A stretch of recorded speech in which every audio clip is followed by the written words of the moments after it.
அனைவருக்கும் வணக்கம்.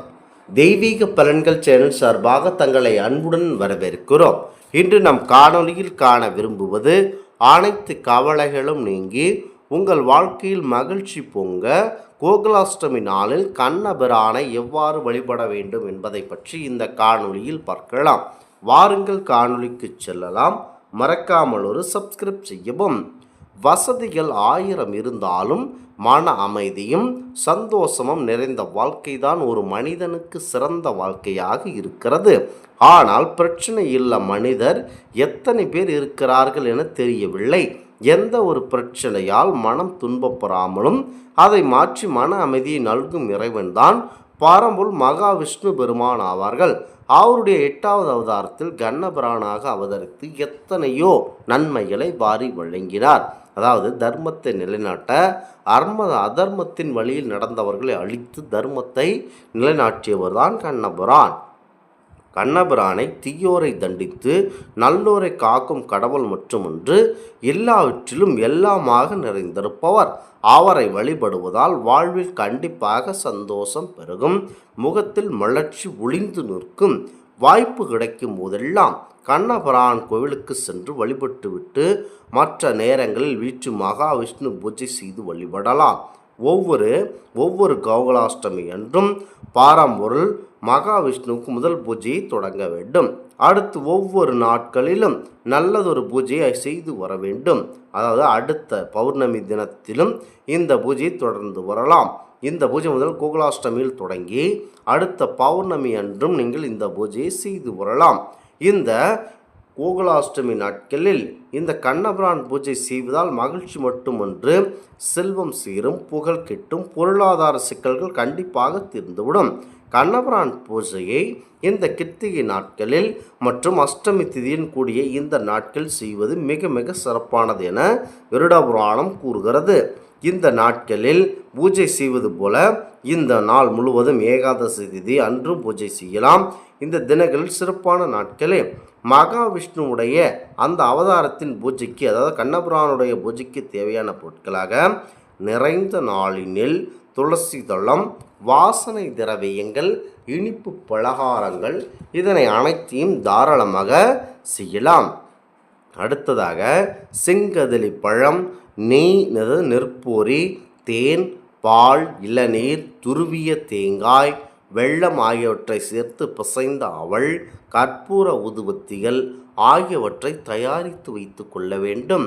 இந்த ஆடி மாதத்தில் வரக்கூடிய இந்த அற்புதமான தினத்தில் யாரோ வேண்டுமானாலும் இதனை செய்யலாம். அடுத்ததாக ஏகாதசி திதி என்றோ வீட்டில் உள்ள ஓர் அறையை நன்கு தூய்மை செய்து கொள்ளலாம். அடுத்ததாக இந்த கோகுலாஷ்டமி நாட்களிலும் இந்த பூஜையை தாராளமாக செய்யலாம். வீட்டில் ஒரு அறையை தூய்மையாக செய்து கிழக்கு முகமாக ஒரு பீடம் அமைத்து செய்து கொள்ள வேண்டும். அந்த பீடத்தில் ஒரு துளசி தளம் நிரப்பி அதன் மீது நிறை நாளி நெல் வைத்து வழிபட வேண்டும். துளசி தளத்தால் கட்டிய சரங்களால் நிறைய நாளி அலங்காரம் செய்ய வேண்டும். பின்பு அதற்கு மஞ்சள் குங்குமம் திலகமிட வேண்டும். அருகே நெய்யூற்றி ஏற்றப்பட்ட குத்து விளக்கு வைக்க வேண்டும். தனியாக ஒரு தட்டில் அருகம்புல் பரப்பி அதன் மேல் மஞ்சள் தூள் அல்லது பசுஞ்சாணத்தால் செய்த விநாயகரை வைத்து மஞ்சள் குங்கும திலகமிட வேண்டும். முக்கியமாக எந்த ஒரு பூஜை செய்யும் முன் விநாயகரை வழிபட்ட பிறகு அனைத்து பூஜையும் நீங்கள் செய்ய வேண்டும். வீட்டில் இருப்பவர் எவர் மூத்தவரோ அவரை பூஜை செய்ய சொல்ல வேண்டும். இதுவே சாஸ்திர விதியாகும்.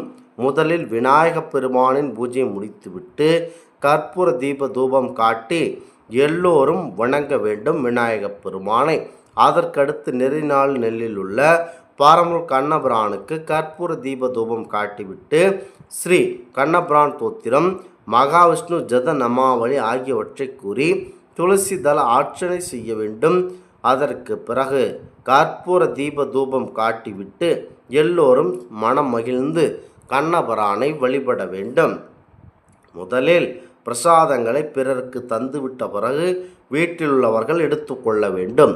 முதலில் முதலாவதாக யாருக்கு பிரசாதம் வழங்க வேண்டும் என்ற விதிவிலக்கு இருக்கிறது. முதலாவதாக பெண் குழந்தைகளுக்கு, அதாவது திருமணமாகாத பெண் குழந்தைகளுக்கும் கொடுத்து விட்டுத்தான் மற்றவர்களுக்கு நீங்கள் இந்த பிரசாதங்களை வழங்க வேண்டும். முதலில் நீங்கள் இந்த முறைப்படி ஒவ்வொரு நாட்களிலும் ஒவ்வொரு கோகுலாஷ்டமி நாட்கள் முடிந்தவுடன் ஒவ்வொரு தினத்தில் கொண்டாடாமல் பௌர்ணமி மற்றும் இந்த நாட்களில் செய்யலாம். அடுத்ததாக இந்த கண்ணபிரான் பூஜையை செய்தால் மன மகிழ்ச்சியும் குடும்பத்தினர் எல்லோரும் எல்லா நன்மைகளும் கிட்டும். மகாவிஷ்ணு அஷ்டோத்திர ஜன்ம நபாவளி இதனை அனைத்தையும் தெரிந்து படித்து வைத்து கொள்ளுங்கள். முக்கியமாக கண்ணபிரானை நினைத்து கண்டிப்பாக வழிபட்டு வந்தால் உங்கள் வீட்டில் கண்டிப்பாக குழந்தை பாக்கியமும் செல்வ வளமும் அனைத்தும் பெருகும்.